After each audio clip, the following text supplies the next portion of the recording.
let's take the next step down the path of the lead lifecycle. We've created the lead. They exist now in both. They're getting updated in both. Let's discuss what type of functionality BombBomb and Mailchimp are going to bring to the table in terms of marketing and what role they play. Uh-oh. Can't hear you. Oh, sorry, I accidentally hit the mute button on my headphones.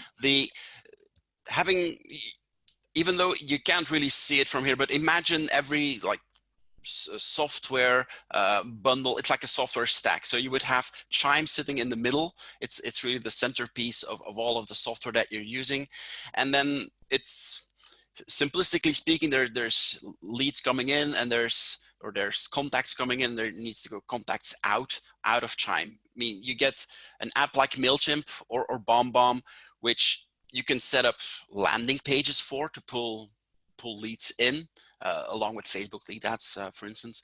But then you also can leverage those pieces of software to send out blasts.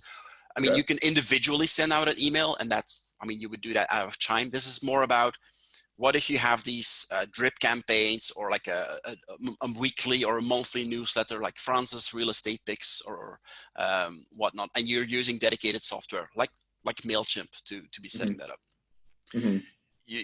Again, it's two databases. You've got your Chime database, and then you've got Mailchimp, which is doing great into creating your templates and sending out beautifully crafted emails.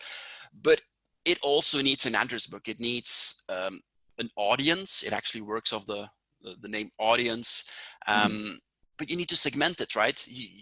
You've got all of those nuances lying in Chime that you need to carry over into Mailchimp, so that the audience, the individual recipient, will get the newsletter that is made for him or her, and then so you need to carry over the details, and those are different.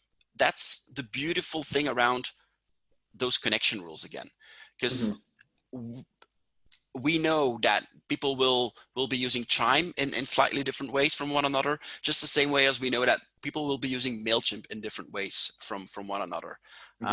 Here's just my sandbox of a Mailchimp, but you could be managing your contacts in your audience in again, groups, segments, tags.